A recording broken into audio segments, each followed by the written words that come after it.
ato naming simana o bulan. Since nga pa-year-end naman ta, namatay data as to the pila na ka kilos ang ato nakuha, at the same time as to the market value nga available sa atong official data karon siya. Yes sir. No? Una sir, ang regional kami sa province sa Misamis Oriental and Cagayan de Oro. Kaya Region 10 has 5 provinces. So, usually magawas mo yung consolidated total of confiscation sir is ang regional office ang mahatag nga data. So, ako is usa ko sa gahatag og for Cagayan de Oro nga total seizure. So, let the regional officer pagawas sa bawat statement for the total seizure of illegal drugs. And before the year ends, sir, we will release that that data. So even sa Cagayan de Oro and Miss or wala tayo data na, but sa region na to na I have the data sir, but again, our regional director will be the one to muhatag sa mga information sir. Last na lang sir, baluman ta sa mga issues karon nga medyo naka kayo sa atong katilingban. Since nga ang PDEA is one of the government office nga under sa Office of the President. Nonetheless, ang atong presidente na subject for the allegation upon the expose of sayang isuon nga si Senator Amy allegedly nagkamit to druga.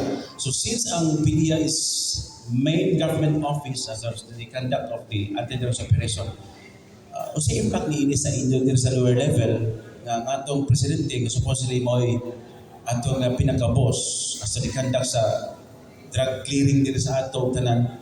Kung sa impact din sa inyo, ang inyong moral, medyo ba na minusan o na push pa yun kay tungkol sa mga allegation?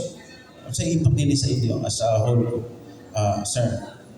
Yes sir, no, medyo pressure ko sa mga tanan ni Again, no, yes, PDEA is really under the office of the President. Under Miss Office of the President, under Miss marching order of our President Bongbong Marcos. Yes sir, no, una magod kami sa PDEA we remain apolitical. So as much as possible, diligid as much as possible. Very good nga we stay firm to be apolitical. Dili mi pwede mo sound. Ang issue magod with our President is klaro kayo nga na dili ko pwede makaingon. I'm not safe to say user kita katong presidente or unsa. But the issue is there. So, ako may story is ang akong moral is still firm sir because we are doing our job with integrity regardless sa mga issue. Tungod magud ang kanang issue magud sa akong gikanlan is nagi sausaw or nagi glimpse of politics. Pero ang PDEA, kadua Misamis Oriental, Cagayan de Oro, dili na mo area dito sa kung asa magaling sila possible magkandak og verification or validation because trabaho na sa PDEA. Like for me, I issue validation on that matter. And I believe our national headquarters is also doing that. Thank you, sir. Lagi kay while sa inyo, samtang nato nga ang inyong standpoint is political, despite nga kamo or even ang atong sitting undersecretary niya appointed by the President. But as a whole, ang inyong function is mo distansya sa politika but mainly dito mo focus sa inyong kiniabang tasking. But of course, dili na ito ma-hold ang emotion sa katauhan as to the effect during sa revelation ni Senator Amy. So medyo sa yanong mga lungsuranon nako kay sikipikto yun. No? Digid matago siya nga inana di ay ang allegation sa serious kayo. So muna akong ipangutan na kung diha sa inyo, saan na lang ka sa inyo nga side, considering nga gapangayo pa makita support sa atong community aron mapa-fast track na itong atong operation. So inanalang na lang akong punto nga hoping nga inyong moral despite nga generally mo doon mga link-on unta medyo sustaining yun.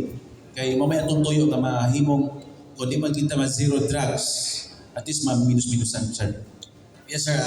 Again, I believe ang among national headquarters is also kay trabaho man sa PDEA ang mag-validate, trabaho man sa PDEA ang mag-conduct og surveillance or validation sa mga report. And I believe ang atong national headquarters, na-under sa ilang area of responsibility, ilang gibot na ang ilang trabaho. Kaya I believe ang Malacanang also, kinahanglan po ng ilang report. Although, there is really na po kayong irony, no? Tungkol kay mo lagi na, we are under the office of the President, tapos siya ang itong ginakanta kong validation. But we rest assured sa community, once na i-clearing higay ng evidence, then just keep behalf sa Cagayan de Oro. Okay. Again, no, in behalf sa Cagayan de Oro sa Miss Oriental, akong giserbisyuhan with my men and troops in the ground, I always rest assured the community, especially kamo kauban ako sa media, nga wala gyud be secret kaw. Once ang ebidensya, amo na gali na makita or among malili, wala gyud be secret kaw. Even kinsa ang imong rank diri sa ano. Kay dili sa community mo isgot entire Philippines, ako area is only from Lugait to Magsaysay. Again, from Lugait to Magsaysay and the 80 barangay of Cagayan de Oro. Tabagi ko ninyo, kung amoy makita na ebidensya na pwede na to i-fight dito sa korte, we will perform our mandate regardless kinsa ang imong ranggo diri sa yuta na imong gitugban. Mao ra gyud ang ako mahatag nga assurance sa community. Okay, thank you, sir.